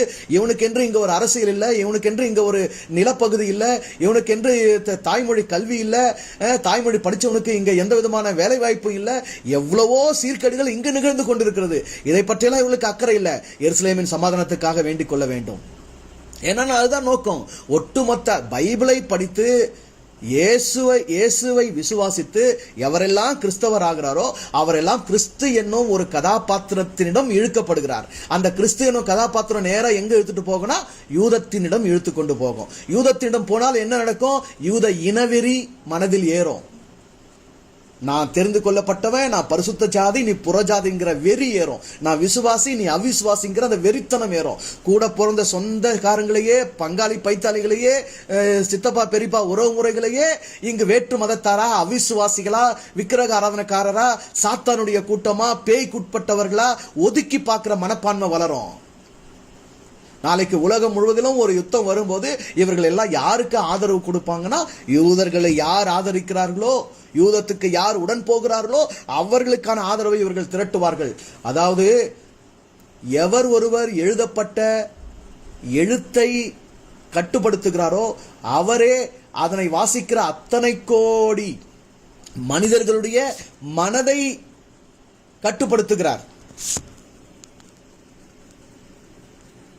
எவர் ஒருவர் எழுதப்பட்ட எழுத்தை கட்டுப்படுத்துகிறாரோ, புத்தகத்தை கட்டுப்படுத்துகிறாரோ, எவருடைய கண்ட்ரோல் கட்டுப்பாட்டில் இந்த பைபிள் இருக்கிறதோ அவர்கள் தான் இதனை படிக்கிற அத்தனை பேருடைய மனதையும் தன் கட்டுப்பாட்டில் வைக்கிறார். பைபிளை படிக்கிறவர்கள் அத்தனை பேரும் யூத, ரோம, இனவாத, அரசியல்வாத கட்டுப்பாட்டுக்குள் வருகிறார்கள். தங்கள் நிலையை இழக்கிறார்கள், உண்மையை அவர்கள் இழக்கிறார்கள். நான் இங்கிருக்கும் போது என்னை படைத்த கடவுள் எனக்கான சத்தியத்தை எபிரேய மொழியில் எப்படி வைக்க முடியும்? ரோமர்கள் கையில் எப்படி கொடுக்க முடியும்? அவர்கள் உருவாக்கி கொடுத்த பைபிளில் எனக்கான சத்தியம், எனக்கான உண்மை எப்படி இருக்கும் என்கிற கேள்வியே இல்லை. ஏனென்றால் இது இறை வார்த்தை என்று நம்ப வைக்கப்பட்டிருக்கிறது. இயேசு கிறிஸ்து என்று நம்ப வைக்கப்பட்டிருக்கிறார். இயேசுவே போய்விட்டார், இயேசுதான் இல்லையே. இயேசுவை தான் தீர்த்து விட்டார்களே, முடித்து விட்டார்களே. இப்போது இயேசு பெயரில் இயேசுவை இவர்கள் நினைத்தபடி மறுரூபம், வேறொரு உருவம், வேறொரு கதாபாத்திரம், வேறொரு கற்பனை மீது சுமத்தி ஆயிற்று. அதுதான் கிறிஸ்து. அந்த கிறிஸ்து யார்? முதன்மையாக யூதர்களுக்கு அரசன். பின்பாக வேண்டுமானாலும் அவரை விசுவாசிப்பதினாலே புறஜாதிகளில் முக்கியமானவர்களை யாரெல்லாம் அந்த யூதர்களுக்கு அடிவர்களாக பணிகிறார்களோ அவர்கள் எல்லாம் சேர்த்துக் கொள்ளலாம். ஆகவே தான் நீங்க வெளிப்படுத்தின விசேஷத்துல பாத்தீங்கன்னா ஒட்டு மொத்தமும் யூதர்களுக்கானது. ஒரே ஒரு இடத்துல தான் அந்த யூத இனத்தை சார்ந்து அவங்களுக்கு கொடி பிடிக்கிறவங்க யாரோ அவங்களுக்குன்னு ஒரே ஒரு வசனம். வெளிப்படுத்தின விசேஷத்துல யூதர் அல்லாத பிற உலக மக்களுக்கு எத்தனை வசனம் இருக்குன்னு தேடி பாருங்க. ஒரே ஒரு இடத்துல ஒரே ஒரு வசனம் தான். அங்க மட்டும் தான் அனுமதி. அதுவும் அந்த யூத கோஷம் போட்டாதான் நீங்க அங்க போக முடியும். யூத கோஷம் போலன்னா அங்க நீங்க போக முடியாது. இதுதான் இயேசு கற்பித்தாரா? இயேசு இனவாதியா? இயேசு இனவெறி கொண்டு யூத இனத்தை உலகத்தின் முதன்மை இனமாக காண்பிக்க, யூத அரசியலை மேம்படுத்த, யூதர்களுக்கு எல்லாரும் அடிப்பணிய வேண்டும் என்பதைத்தான் கற்பித்தாரா? இயேசு வெளிப்பட்ட தேவ குமாரத்துவம் என்பது என்ன? இயேசு தன்னை தேவனுடைய குமாரன் என்று தன்னுள் தானே உணர்ந்தவர். எந்த பைபிளையும் படிச்சு உணரல, எந்த யூத நியாயப்பிரமாணத்தை படிச்சு உணரல, தாவீதினுடைய வாக்கியங்களை படிச்சு உணரல, அவரு சாலமோனின் நீதிமொழிகள் படிச்சு அதை உணரல, தீர்க்கதரிசியின் எழுத்துக்களை படிச்சு உணரல. இயற்கையை பார்த்து, உலகத்தின் படைப்புகளை பார்த்து, தன்னை பார்த்து, தன்னுள் இருந்தே தான் யார் என்பதை கண்டுணர்ந்தவர் இயேசு. அதுபோல தன்னை போல தன்னுள் இருந்தே ஒவ்வொரு தனி மனிதனும் தான் நேரடியாக கடவுளுடைய குமாரன் என்பதை உணர்ந்து கொள்ள முடியும் என்கிற கருத்தை, உண்மையை வெளிப்படுத்தியவர் இயேசு. இயேசு எவ்வாறு கிறிஸ்து ஆனார்? இயேசு எவ்வாறு கிறிஸ்து ஆவார்? எல்லோரும் வாழ வேண்டும், எல்லோரும் நல்லா இருக்க வேண்டும், எல்லாரும் கடவுள் புரிஞ்சுக்கணும், எல்லாரும் உண்மையை புரிஞ்சுக்கணும், எல்லாரும் சத்தியத்தை அறிந்து எல்லாரும் விடுதலையோடு வாழ வேண்டும் என்கிற ஒரு உலக பொதுத்துவத்தை போதித்த ஒருவர் ஒரு இனத்துக்கு அரசனாக இருந்து பிற இனத்தை அழிக்க வேண்டிய நிலைக்கு வரும்போது அவரால் எப்படி எல்லோருக்குமானவராக இருக்க முடியும்? முதல் ஒரு தீர்க்க தரிசனத்தை நீங்கள் சோதித்து பாருங்கள். மத்தேயு நூல்ல 1ஆம் அதிகாரத்தில் அந்த 20-21 வசனத்தில், இதோ ஒரு கன்னிகை கர்ப்பவதியாகி ஒரு குமாரனை பெறுவாள், அவருக்கு இயேசு என்று பெயரிடுவாள், தீர்க்கதரிசினால் உரைக்கப்பட்டது நிறைவேறும்படி இப்படி நடந்தது. ஏனென்றால் அங்கு என்ன சொல்லப்பட்டிருக்கிறது? ஒரு கன்னிகை கர்ப்பவதியாகி குமாரனை பெறுவாள், அவருக்கு இம்மானுவேல் என்று பெயரிடுவார்கள். இம்மானுவேல் என்பதற்கு தேவன் நம்மோடு இருக்கிறார் என்று அர்த்தம். இது தீர்க்கதரிசினால் எங்கே உரைக்கப்பட்டிருக்கிறது என்று நீங்கள் போய் தயவு செய்து அந்த ஒன்றை மட்டுமாவது நிதானமாக ஆராய்ந்து பாருங்கள். அங்கு உரைக்கப்பட்ட குழந்தை யார், இங்கு பிறந்த குழந்தை யார், அங்கு சொல்லப்பட்ட பெயர் என்ன, இங்கு சொல்லப்பட்ட பெயர் என்ன, அங்கு யார் யாருக்கு பெயர் வைப்பார்கள், இங்கு யார் யாருக்கு பெயர் சூட்டினார்கள், அந்த பெயருக்கான பொருள் என்ன, இந்த பெயருக்கான பொருள் என்ன, அந்த தீர்க்கதரிசனம் எத்தனை ஆண்டுகளில் நிறைவேறும் என்று அவர்கள் அங்கு சொல்லியிருந்தார்கள்.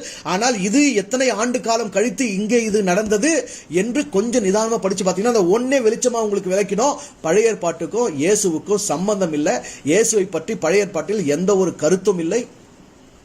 சில இடங்களில் இயேசு என்னை பற்றி உங்கள் வேதத்தில் எழுதியிருக்கிறது என்று சொன்னாலும் தன்னுடைய உண்மைக்கு தன்னுடைய உபதேசத்துக்கு பொருந்தக்கூடிய சில இடங்களை தாம் எடுத்துக்கொண்டாரே தவிர அதுவும் நேரடியாக இவரை பற்றியது அல்ல.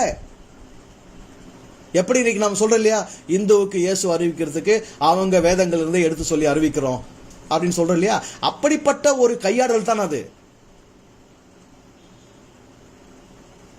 இயேசுவை வைத்துக் கொண்டால் பழைய ஏற்பாடும் புதிய ஏற்பாடும் இணைக்கப்பட முடியாது. இயேசுவை வைத்துக் கொண்டால் யூதமும் ரோம அரசியலும் இந்த உலகத்தில் இவ்வளவு பெரிய கற்பனை கருத்தாக்கத்தில் உலக மக்களை குருடாக்கி வைத்திருக்க முடியாது. ஆகவே இவர்கள் கிறிஸ்துவை தேர்ந்து கொண்டார்கள், கிறிஸ்துவை பிடித்துக் கொண்டார்கள், கிறிஸ்தவர்கள் என்று மற்றவர்கள் கொடுத்த அடையாளத்தை ஏற்றுக்கொண்டார்கள். உண்மையிலேயே நீ ஒரிஜினல்னா நீ யாருன்னு நீ தான் உலகத்தை சொல்லியிருக்கணும். நான் இயேசுத்துவம், நான் இயேசுவின் சீடன், நான் இயேசுவின் உண்மைக்குள் சத்தியத்துக்குள் வந்தவன், என்னை நான் இப்படித்தான் அடையாளப்படுத்துகிறேன் என்று உன்னுடைய அடையாளம் இதுதான் என்று நீதான் உன்னை பற்றி உலகத்துக்கு சொல்லியிருக்க வேண்டும். உலகம் உனக்கு என்ன அடையாளம் கொடுத்ததோ, உலகம் உன்னை யார் என்று அறிவித்ததோ, உலகம் உன் மீது என்ன போர்வையை போர்த்தியதோ அதை நீ எப்படி ஒத்துக்கொள்வாய்? இயேசு சொன்னாரா நீங்கள் எல்லாரும் பிற்காலத்தில் கிறிஸ்தவர்கள் என்று அழைக்கப்படுவீர்கள் என்று? நீங்கள் கிறிஸ்தவர்கள் என்ற அடையாளத்தில் வாழ்வதுதான் என்னுடைய விருப்பம் என்று வெளிப்படுத்தினாரா? யாருக்கு? பவுலுக்கு தரிசனத்தில் வந்து சொன்னாரா? பேதுருக்கு தரிசனத்தில் வந்து சொன்னாரா? இல்லை உயிரோடு இருக்கும்போது அறிவித்தாரா? எப்படி நீங்கள் உங்களை கிறிஸ்தவர்கள் என்று அழைத்துக் கொள்கிறீர்கள்? யார் கொடுத்த பெயர்? அதனுடைய பொருள் என்ன? அதற்கும் இயேசுவுக்கும் தொடர்பு என்ன? அந்த பண்டிகை நீங்கள் கிறிஸ்தவர்கள் அனுசரிக்கிற ஒவ்வொரு சடங்கு, ஒவ்வொரு பண்டிகையும் ஒரிஜினலா இயேசுவிலிருந்து விளைந்ததா? இயேசுவோடு தொடர்பு பட்டதா? அந்த நாள் தொடர்பு பட்டதா? அந்த பெயர் அடையாளங்கள் தொடர்பு பட்டதா? அந்த மொழி தொடர்பு பட்டதா? இன்றைக்கு கிறிஸ்தவத்தின் மூல மொழி என்னவென்று கேளுங்கள். எல்லா இறையியல் வல்லுநர்களும் எல்லா இறையியல் படித்தவர்களும் கிரேக்க மொழி என்கிறார்கள். இயேசுவுக்கு கிரேக்க மொழி தெரியுமா? இயேசுவின் சீடர்களுக்கு கிரேக்க மொழி தெரியுமா? அல்லது இயேசுவும் சீடர்களும் எபிரேய மொழி தான் பேசினார்களா? எபிரேய மொழியில் படித்தார்களா? எபிரேய மொழியில் எழுதினார்களா? யாரை பின்பற்றி, யாரை விசுவாசித்து, யார் வழியாக படைத்த இறைவனை அடைய வேண்டும் என்று இந்த கிறிஸ்தவ கூட்டம் நம்புகிறதோ, யார் சொல்வது சத்தியம் உண்மை என்று நம்புகிறதோ அவர் நேரடியாக பேசிய அரமேய மொழியில் எழுத்துக்களும் இல்லை, அந்த மொழியை பாதுகாக்கவில்லை, அந்த மொழிக்கு முக்கியத்துவம் இல்லை, அந்த மொழியில் எழுதின மூலத்தை இவர்கள் கொண்டிருக்கவும் இல்லை.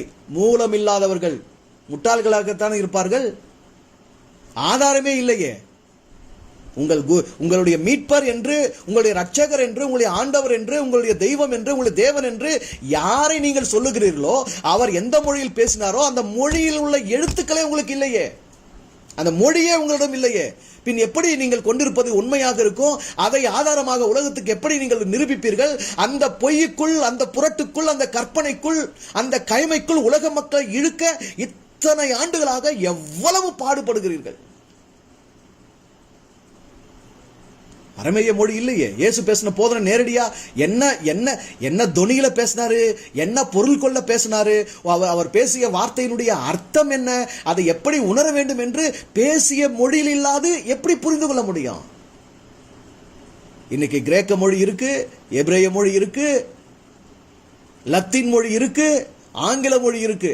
இந்த 4 தான் கிறிஸ்தவம் ஆடிக்கொண்டிருக்கிறது. இந்த 4 மொழியில் தான் கிறிஸ்தவம் ஆடிக்கொண்டிருக்கிறது. ஆனால் இயேசு எந்த மொழியை பேசினாரோ அந்த மொழி இல்லை. அந்த மொழியில் புத்தகங்கள் இல்லை, ஏடுகள் இல்லை, எழுத்துக்கள் இல்லை, ஆதாரம் இல்லை, மூலம் இல்லை.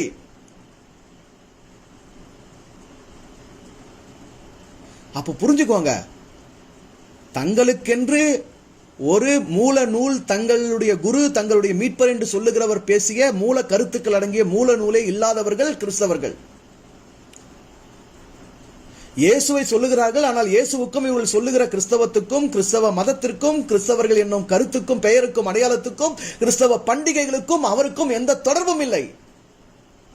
இவர்கள் ஒரு பைபிளை வைத்திருக்கிறார்கள். அது ஒன்று எபிரேய மொழியில் இருக்கிறது, இன்னொன்று கிரேக்க மொழியின் மூலத்தை கொண்டிருக்கிறது. அதில் உள்ள கருத்துக்களும் இயேசுவினுடையது. எங்கேயோ வேறு வழியில் அது வச்சாதான் இது ஓடும், சுத்தமா எடுத்துட்டா ஓடாதில்ல.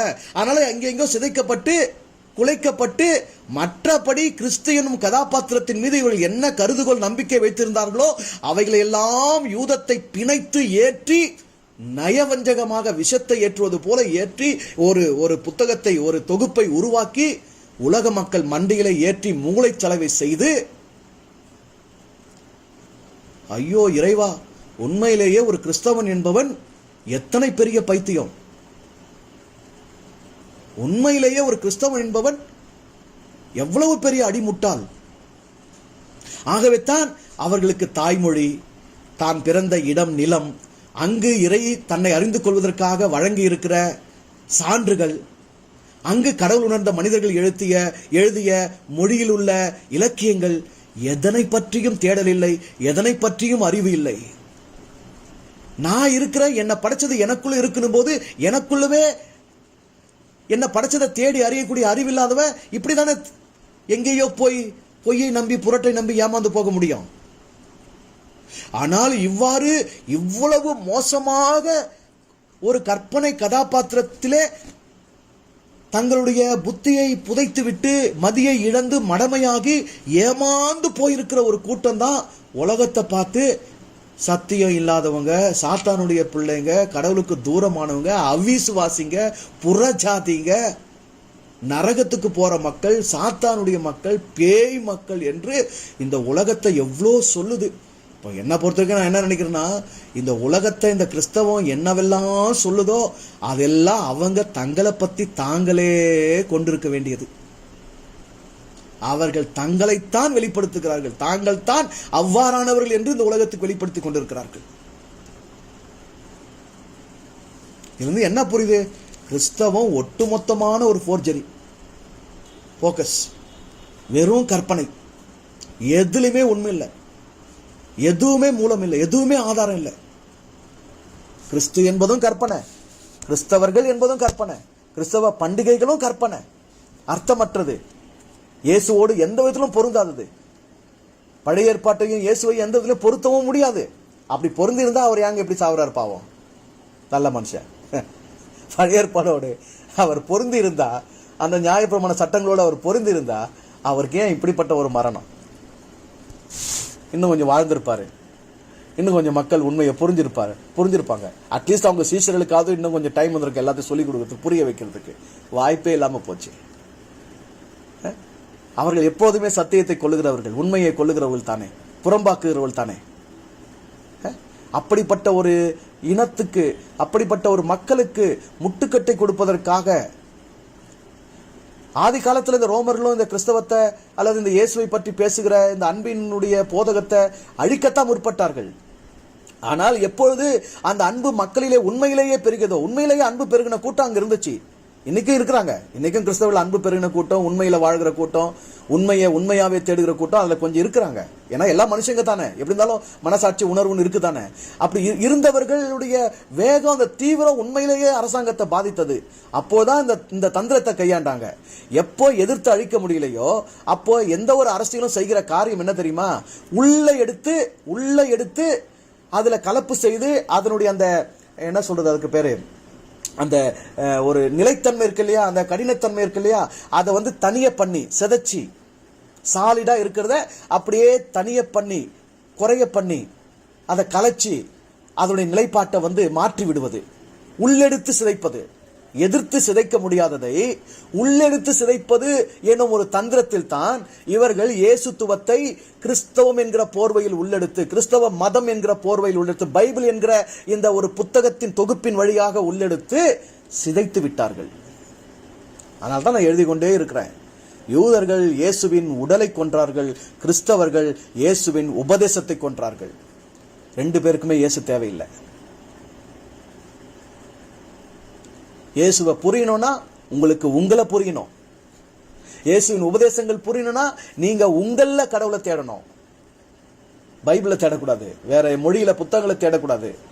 எவர் ஒருவர் தன்னுள் தான் உண்மையை தேடுகிறாரோ அவர் இயேசுவின் உண்மைத்தன்மையை, இயேசுவின் உபதேசத்தினுடைய சாரத்தை, கருத்தை நிச்சயமாக உணர்ந்து கொள்ள முடியும்.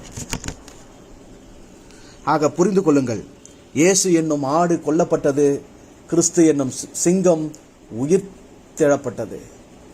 ஏனென்றால் யூதர்களுக்கும் யூத கிறிஸ்தவர்களுக்கும் ரோமர்களுக்கும் ரோம அரசியலுக்கும், ஏன் இன்றைக்கும் உலகத்தில் உள்ள கிறிஸ்தவர்கள் என்று சொல்லுகிற ஒவ்வொருவருக்கும் கிறிஸ்து தான் பிடிக்குமே தவிர இயேசு பிடிக்காது. இயேசு தேவையும் கிடையாது, இயேசுவின் உபதேசங்கள் தேவையும் கிடையாது. ஆகவே தான் அந்த கிறிஸ்துவோடு பொருந்துகிற பழைய ஏற்பாடு தான் சபைகளில் ஆடுகிறது. ஸ்கிரிப்சர் யூனியன் ஒரு இயக்கம் இருக்குங்க. தமிழ்நாட்டில் ஸ்கிரிப்சர் யூனியன் ஒரு இயக்கம் இருக்கு. அந்த இயக்கம் மகாபலிபுரத்தில் ஒரு சென்டர் கூட வச்சிருக்காங்க. ஸ்கிரிப்சர் யூனியன் சென்டர்னு இருக்கு. அங்க போய் ஒரு உலாவி சும்மா அப்படி சுத்தி பாருங்க. அவங்க ஸ்கிரிப்சர்னு எதை வச்சிருக்காங்க பாருங்களா. வெறும் பழைய ஏற்பாட்டு வசனங்களை அந்த மரக்கிளைகள்ல அங்க இங்க சோத்துல அங்க இங்க எல்லாம் தொங்க போட்டு இருப்பாங்க. ஒரு புதிய ஏற்பாட்டு வசனத்தை காமிங்களாம் பார்க்கலாம், ஒரு இயேசுவின் போதனையை காமிங்களாம் பார்க்கலாம், எங்குமே இருக்காது. ஏனென்றால் இவர்களுக்கு தேவையான ஸ்கிரிப்சர் பழைய ஏற்பாடு, அதான் உங்களுக்கு பிடிக்கும். கிறிஸ்து தான் இவர்களுக்கு தேவை. அந்த கிறிஸ்துவை அதிகமாக, அந்த கிறிஸ்துவின் குணாதிசயங்கள், அந்த கிறிஸ்துவினுடைய செயல்பாடுகள், அந்த கிறிஸ்து இயேசுவில் முதல் வருகையில் வெளிப்படவில்லை. ஏன்னா கிறிஸ்துவினுடைய குணாதிசயம், கிறிஸ்துவினுடைய தன்மை, கிறிஸ்து என்னவெல்லாம் செயல்களை செய்வார் என்பது இயேசுவில முதல் வருகையில வெளிப்படல. ஆகவே தான் அவங்க இரண்டாம் வருகை என்ற கற்பனை ஏற்படுத்தி கொண்டாங்க. இரண்டாம் வருகையில இயேசு கிறிஸ்துவா வருவார், சிங்கமா வருவார். நாங்க இப்ப சிங்கத்தை தானே எதிர்பார்த்துக்கிறோம், சிங்கத்தை தானே எழுப்பிக்கிட்டோம். அது ஆடு ஒன்னுத்துக்கு உதவாம போயிடுச்சு. தன்னை தானே காப்பாத்திக்க முடியல, எங்களையும் காப்பாத்து ராஜ்யத்தை அமைக்கல, சிங்காசனத்திலையும் உட்காரல. அந்த கருத்து, அந்த போதனை, அந்த இயேசு, அந்த அன்பு, அந்த கடவுள்துவம், அந்த தேவகுமாரத்துவம், இயற்கை எல்லாவற்றையும் நேசிப்பது, தந்தையை போலவே நல்லோர் மேலும் தீயோர் மேலும் அன்பா இருப்பது, இதெல்லாம் எங்களுக்கு வேணாம். பூரண சர்க்குணம் இதெல்லாம் எங்களுக்கு வேணாம். எங்களுக்கு தேவை கிறிஸ்து. அந்த கிறிஸ்து எதனோடு தொடர்புப்பட்டவர்? பழைய ஏற்பாடு யூத மதத்தோடு தொடர்புப்பட்டவர். ஆகவே அவர் தான் எங்களுக்கு தேவை. அதனால தான் வெளிப்படுத்தின விசேஷம் என்கிற புத்தகத்தை கடைசியாக வைத்து எப்படி முடித்திருக்கிறார்கள்? நாங்கள் யூத ராஜ சிங்கமாகிய கிறிஸ்துவினுடையவர்கள். இந்த உலகத்திலே எங்களுக்கு ஒரு சாம்ராஜ்யம் அமைக்கப்பட வேண்டும், நாங்கள் வாழ வேண்டும். எங்களுக்குள் வராத, எங்களை அடங்காத, நாங்கள் எழுதினவைகளை நம்பாத அத்தனை பேரும் கொல்லப்பட வேண்டும். இதை எதிர்நோக்கி தான் இந்த கிறிஸ்தவ கூட்டமே ஓடிட்டு இருக்கு. ஆகவே அன்பர்களே, உண்மையை உண்மையாக அறிய வேண்டும், புரிய வேண்டும் என்கிற உணர்வோடு நாட்டமாய் இருக்கிறவர்களே சிந்தியுங்கள். இதை சார்ந்த கேள்விகள், கருத்துக்கள், புரிதல் குழப்பங்கள் ஏதாகிலும் இருந்தால் தயவு செய்து நீங்கள் தாராளமாக தொடர்பு கொள்ளுங்கள். நம்ம தொடர்ந்து சிந்திப்போம். புரிஞ்சுக்கோங்க. நல்லா இருங்க, சந்தோஷமா இருங்க. வாழ்த்துக்கள்.